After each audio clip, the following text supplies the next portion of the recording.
Hello, hello, hello. I'm back again.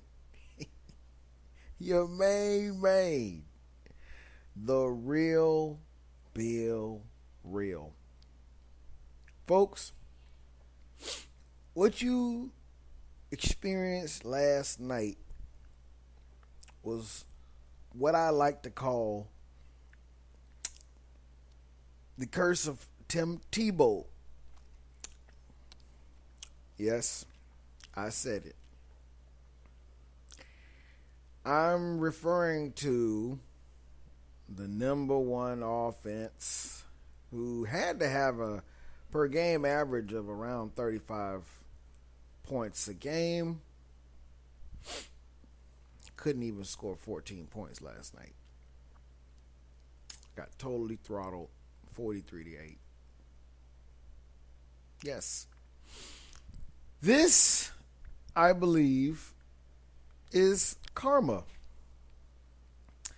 This is what happens to an organization that does not respect Tim Tebow. Yeah, you know that guy that won a playoff game and they thanked him by bringing Peyton Manning in. After Peyton Manning had been out for a year with a neck injury and had surgery, and it was doubtful that he was ever going to return to football. That's who they, when I say they, the Denver Broncos, felt was head and shoulders better than Tim Tebow. And last night proved that it was not the old man's game last night.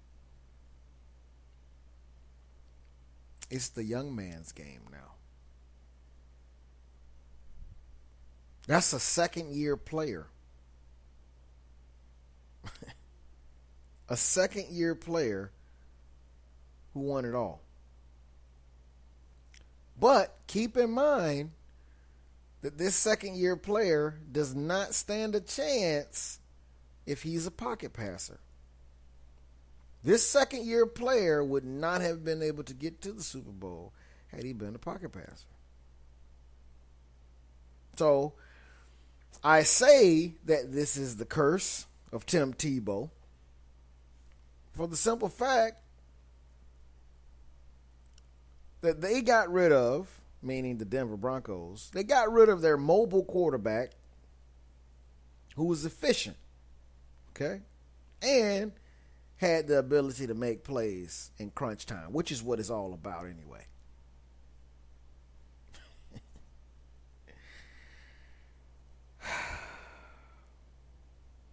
This is what you get, John Elway,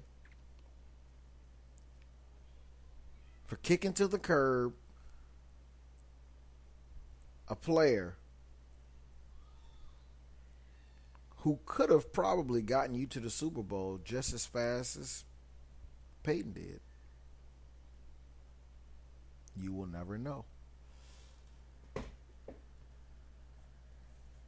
But for anybody to think that Peyton will be the same after this and will bounce back, I think you may be sipping a little bit of the Kool-Aid. That was a behind whooping. They got after Denver in every way possible. Outclassed them, outplayed them, out-hit them, outran them, out-threw them.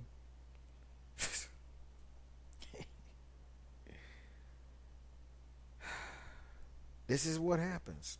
Oh, and for everybody who says, Bill, you were wrong. You said they were going to allow Russell Wilson to hoist a trophy. Oh, no. Hey, I just wanted to bring it to your attention. It's been a long time. I'm glad that I was wrong about that. I saw nothing in that game that made me say that the referees had given any advantage to the Seattle Seahawks. And, I've heard about the talk with some people saying, oh, it was so loud. It's like, give me a break. That's like saying, you know what, they were hitting too hard. So, give me a break. I don't see any of those plays that had anything to do with the officiating. And I am paid to make sure that there's something wrong with the officiating. So I saw nothing. I saw no blown holding calls, no blown pass interference calls. I saw no holding from Seattle. I saw no dirty, nasty plays. Although it is hard to imagine that the Seattle Seahawks were the most penalized team in the NFL.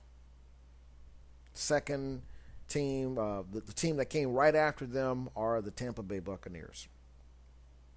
So, if the Tampa Bay Buccaneers decide to keep Mike Glennon, don't be surprised if they attempt to make that the new rivalry, with Russell Wilson coming from the same school as Mike Glennon, and, don't be surprised. And also keep in mind that the Tampa Bay Buccaneers took the Seattle Seahawks to overtime, had the game won, and the reason why they did not win the game is because they were afraid to make their 6'8" quarterback run around and get the first down. He did not have the ability to do that. Now, this is a message to Lovie Smith. If anybody listens to my channel and knows him, get in contact with him. He needs to hear this. He needs to hear this good. Mr. Smith, you need one of two players. You need Tim Tebow to run your offense, or you need to sell out and get Johnny. With last night's results of a second-year player who runs around, uses their feet, they are a born winner, you need one of those two guys. Bridgewater's nice. Something tells me Tebow needs to be back in the spotlight. And something also tells me, too, that if the Bucs sold out and got Johnny Football, he could turn the entire team around. Now, that's just me being a homer. Well, guys, that's going to do it for me right now. Send me some messages. Leave your comments. I'll get back with you. Talk to you later. Peace.